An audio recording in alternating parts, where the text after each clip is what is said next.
I claimed I was a victim, but I've been secretly planning to run away with my ex on a private train across Europe, and before you decide I'm a villain in my own story, hear me out because I'm Maya. I'm 29, a travel documentary editor who lives inside headphones and timelines, splicing other people's adventures into coherent beauty while my own life pretends to be stable on the surface and floods under the floorboards if you listen close enough.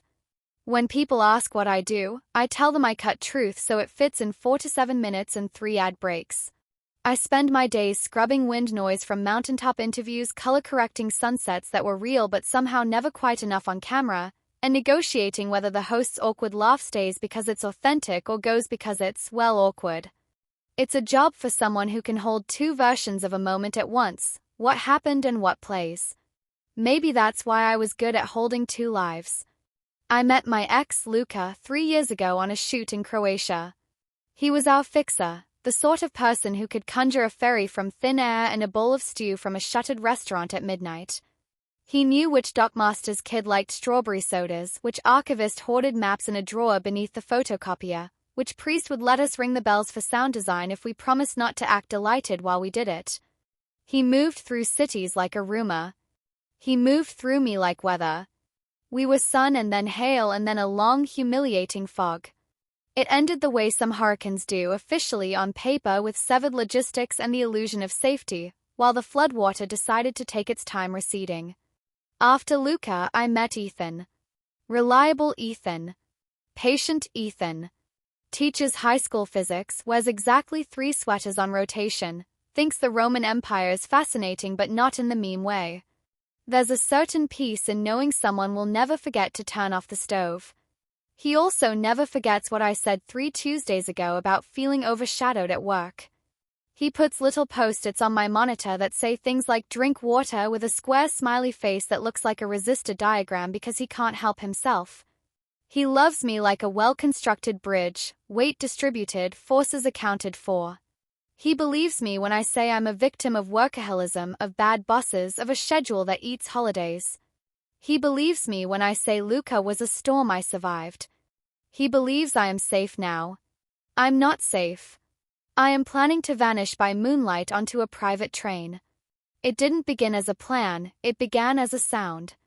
A very particular sound I know by heart, a brake squeal turning into a smooth sigh, metal slowing into the hush of arrival.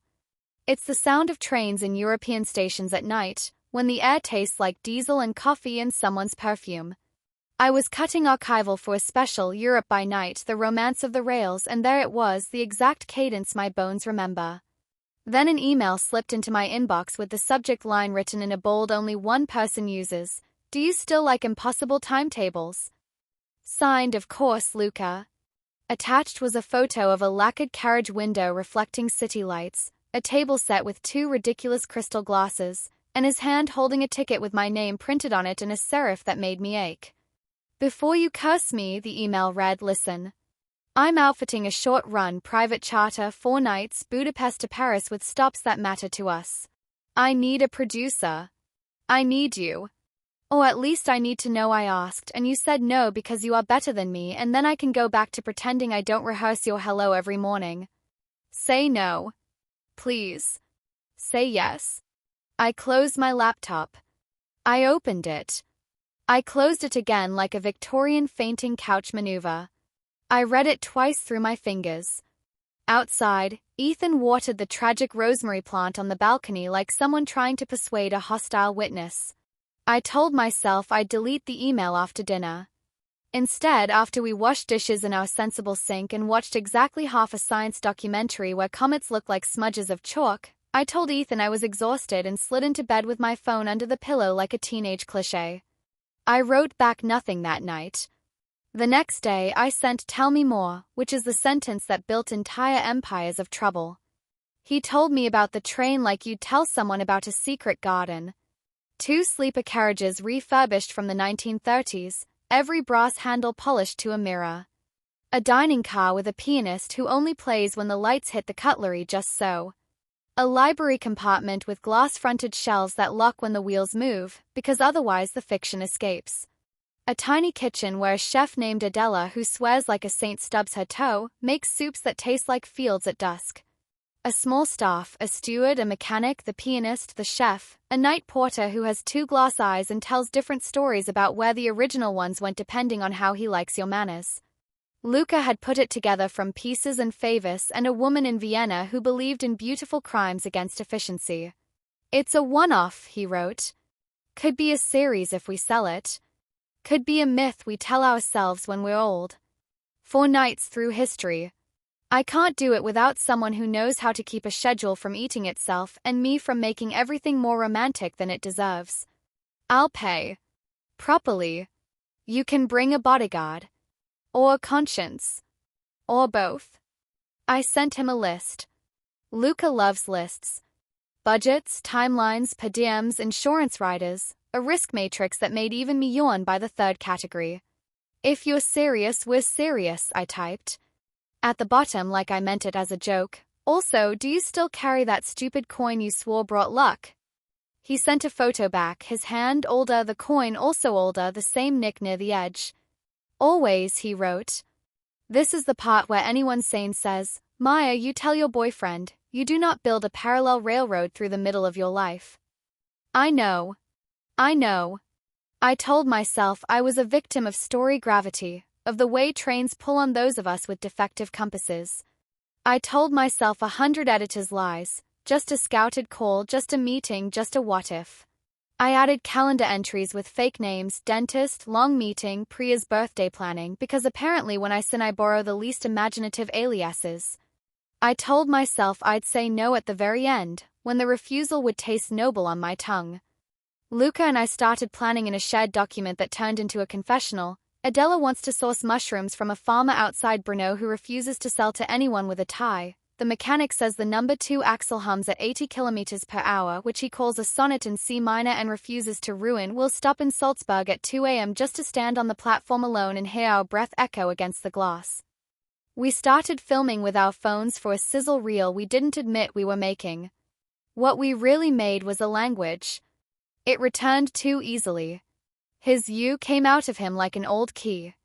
My yes found its place like a coin into the same slot it always returns to. I told Ethan I'd be sent to Vienna for a week to help our European partner cut a one-off special. He smiled in the weary way of partners of people like me and said, Tell me something I can tell Mom when she asks what you're doing. I said, I'm fixing a mess no one else can, which happened to be true and therefore unforgivable. We left on a Monday, the train unadvertised, a rumor on a private track that smelled like rain and electricity. The car owner, a woman in velvet and combat boots named Sabine, counted us like a mother hawk and kissed the engine as if it were a friend about to be brave. Luca hugged the staff with that particular Eastern European affection that starts gruff and ends in tears whether you like it or not. He hugged me like a colleague, which was the most dangerous hug of all. We are adults, he said into my hair. We can walk through a museum without touching the paintings. Sure, I said. Let's also not lick the sculptures. We laughed in that tight, breathless way that shrugs into a shiver. We had a real itinerary. Budapest, Bratislava, Vienna, Salzburg, Zurich, Basel, Paris. But led on top of that map was our secret one, where we would stand in corridors at 3 a.m. with a shared bad coffee and talk about why humans build things that move and then complain we feel unmoored. Where we would slip into the vestibule between cars and watch sparks fly from the contact shoe at curves. Where a waiter would pretend not to see our hands almost touch as he slid a plate of apricots between us. Where I would film Sabine telling me about the first time she fell in love with a carriage, you never really love the person at first, and hear myself trip over the pronoun and pretend it was because the train lurched. Work made a spine for the days. I'm not inventing that to absolve myself. We really worked. We shot profiles of Adela chopping dill and explaining soup philosophy like a religion. We recorded the mechanic lying on his back on the platform at Bratislava, face haloed by instrument cases, saying he can hear the future of a route by listening to a rail sing. We filmed the pianist teaching a child a scale while the child's mother cried over a glass of wine 2 tables away because her own mother once taught this exact scale in a town whose name she cannot say without breaking. We did not add music in post because the train wrote its own. I have drive after drive of footage that can make anyone forgive anything for 90 seconds at a time. Nights were worse. Nights are when trains tell the truth with their joints and your thoughts think they are old friends. Every station we slid through wore its own small ache.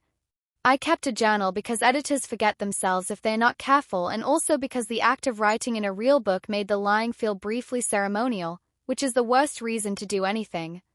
Night 1 between Vienna and Salzburg. We are the kind of people who pack cables better than feelings. Luca asked if I sleep these days. I said yes, like someone asked if I eat fruits. He said, bananas don't count. We stood in the doorway and counted bridges. 17 in an hour. You could measure almost anything by bridges. Night 2 approaching Zurich. Ethan sent a photo of the kids building catapults in class. Popsicle sticks, elastic bands, delight. He wrote, they asked if a kiss is kinetic or potential energy. I stared at the message until the world blurred.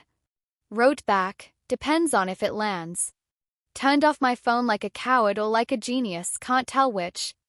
Night 3 somewhere after Basel, the hour when the world has forgotten what color is. Luca leaned his shoulder against the wall and asked if we were going to hurt everyone forever or just for a while. I said forever is rude. He said, then a while has to be worth it. I told him we weren't allowed to monetize regret. He laughed and then did that thing where he looks at me like a map, not a mirror. It was not some torrid cinematic collapse into each other in a red velvet berth. It was slower and more dangerous, we remembered. The little ways. His habit of dividing bread exactly in half and then giving me the bigger portion anyway, as if math is a story, not a rule. My habit of blowing on the surface of hot tea even when it's not hot and he watches like this is news. He still sleeps with one hand open, palm up, the way he did when he lived in a room with no lock and a friend who liked to shake him awake for cigarettes. He still pretends he can tell whether a track is French or German by how it rocks a person's spine. He held a rail pass between his teeth while he fixed a strap, and that nearly undid me. I could catalogue 100 of these small crimes. They are what I will be indicted for if there is a court for people who know better. In Salzburg, a woman in a peacock coat boarded for exactly 1 hour. She said she had heard there was a piano and a man who could make Chopin sound like a secret, and she was here to see if rumors deserved their keep. She asked what I did, and I said I was editing a life. She said whose, and I said mine, but badly. She laughed without cruelty and told me the difference between romantic and dramatic is whether anyone has to clean up afterwards. In Zurich, a customs agent asked why our manifest listed more champagne than people.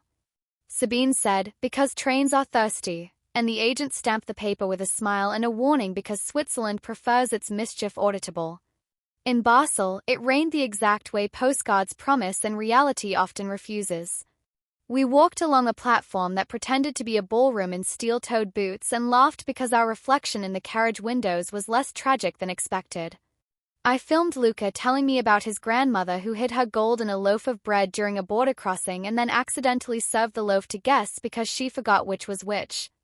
Her friends found a coin in their slice, he said.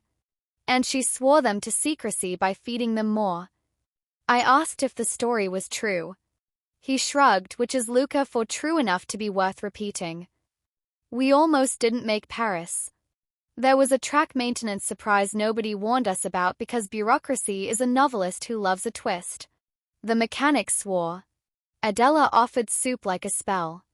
The pianist played something cheerful with a minor key tucked in. Luca made 6 calls in 3 languages and then somehow we switched tracks, went backward for 7 minutes, forward for 9, and arrived into Gare de l'Est at a time that looked deliberate. The platform smelled like arrival and apology. We stood there while the passengers, who were technically not passengers, just friends of Sabine's who could afford nostalgia, took photos of themselves pretending not to cry. I did not kiss Luca in Paris. We stood near the clock and said ordinary goodbyes because sometimes restraint is the only beautiful thing left. He handed me a folder, paper, actual, and said, our pitch. Edit me. Tear me. Fix me. I said, no one fixes you. They only rearrange. He said, edit me anyway. We hugged. I counted my bones to be sure they all stayed. In the taxi, I texted Ethan, flight tomorrow morning. Want me to bring anything? He wrote, Just you and that weird candy you like from the airport. The airport candy is a sour cherry gummy that insists it's elegant and absolutely isn't. I stared at the phone until Paris blurred into a smear of lights and then forced myself to type, okay. I could not bring the correct thing, which was a full confession wrapped like a gift. On the flight home, I edited the pitch deck. It's good. It's obnoxiously good. I hate us for it.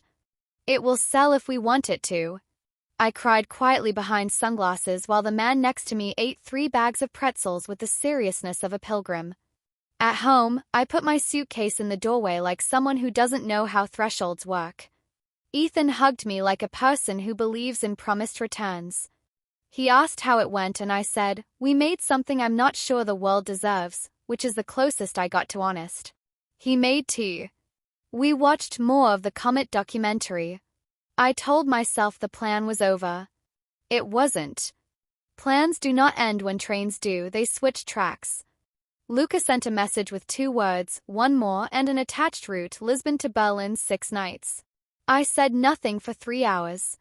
Then I wrote, show me the kitchen car, which is our language for tell me everything and then ask again. This is the moment in this confession where I tell you I am going to do the right thing now. I am going to tell Ethan everything and let him decide whether my faithlessness exists if no clothes were removed and whether I built a world without him and whether that counts as leaving even while staying. I am going to tell Luca nothing until I have told Ethan everything. I am going to choose a single map. I am going to be brave in the boring daylight way that doesn't get a soundtrack. But here is the precise human thing. I have already put my passport in the drawer where things are easy to grab. I have already opened a new note on my phone titled Loose Ends Before Vanishing, and written things like pay electricity, return Priya's scarf, buy Ethan more coffee, as if errands could justify an exit.